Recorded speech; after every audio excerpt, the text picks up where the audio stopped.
Welcome to List of 13. I'm Megan. And I'm Rob. Thanks for watching. We make lists on various topics, find 13 awesome facts, and present them to you. If you have triskaidekaphobia, this video may not be for you. Otherwise, enjoy the list.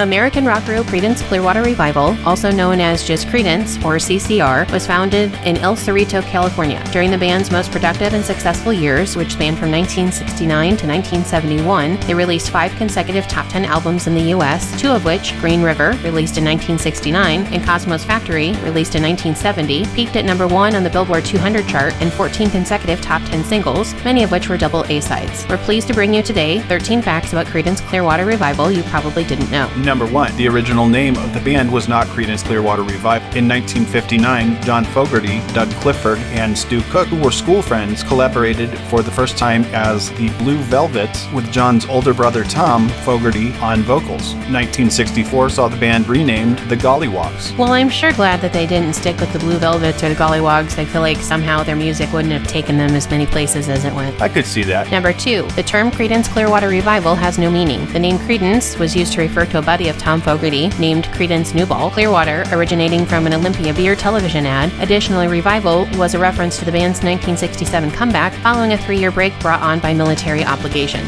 It's a dang good name for it just not meaning crap. Yeah, it is pretty cool, I would agree. Number 3. John Fogerty, the lead singer, began his career as a drummer. He quickly experienced a terrible allergic reaction to cymbals and drumsticks, and he switched over to the lead vocals and lead guitar. I'm not sure how you have an allergic reaction to that, but either way, if you are talented enough to be a drummer, a lead guitarist, and a lead singer in the same band, I'd say you're talented. I'll say this though, love listening to some John Fogerty playing that beautiful Les Paul. Number 4. In 1990, tuberculosis-related respiratory failure claimed the life of band member Tom Fogerty. I remember when that happened and I was pretty sad. It is that time. Number 4. Cook and Clifford left the 1993 Rock and Roll Hall of Fame ceremony when they learned that John Fogerty would be playing CCR songs alongside Bruce Springsteen and the house band. Not even for nostalgic reasons did Fogerty want to play with his old bandmates again. Yeah, that's pretty crappy when you're getting inducted into the Rock and Roll Hall of Fame and you can't even play with your band, but other people? Yeah, not cool. Number 6.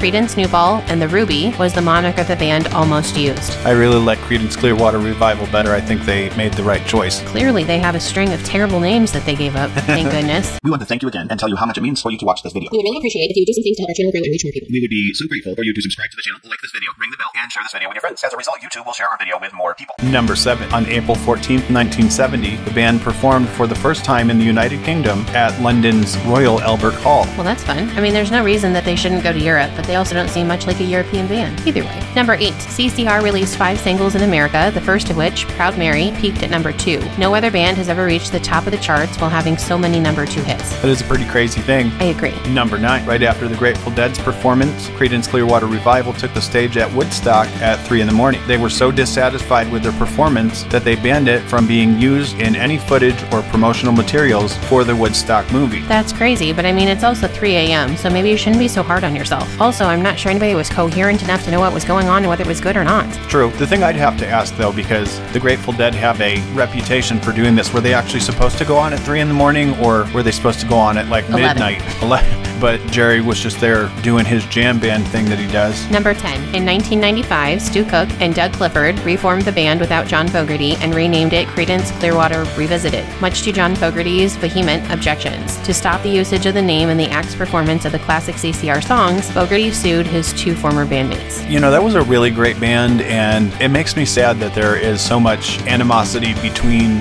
the bandmates. It's pretty sad. It seems to be a plague amongst musical artists, though. I mean, True. Look, Jane's Addiction just paused because one of the band members beat the crap out of the other. There's Oasis. There's so many Unfortunately. unfortunate events. Number 11. Clifford called their rehearsal room a warehouse in Berkeley, California, a factory because of John Fogerty's work ethic, which inspired the title of the 1970 album Cosmo's Factory. Cosmo was Clifford's nickname. It's a fun nickname. It's a great album, too. Number 12. On October 16, 1972, Creedence Clearwater Revival formally broke up. Less than 6 months had passed since the release of the group's last studio album, Mardi Gras, which was not well received by critics. In my opinion, a pretty good album also, though. And number 13. In 1983, during a class reunion, the band, minus Tom Fogerty, reunited. That was the final performance of CCR by the 3 surviving band members. Sad times, but it's kind of fun that it happened at a class reunion of all places. True. We hope you enjoyed this list about Creedence Clearwater Revival. Tell us which Creedence Clearwater Revival song is your favorite, or which fact surprised you the most.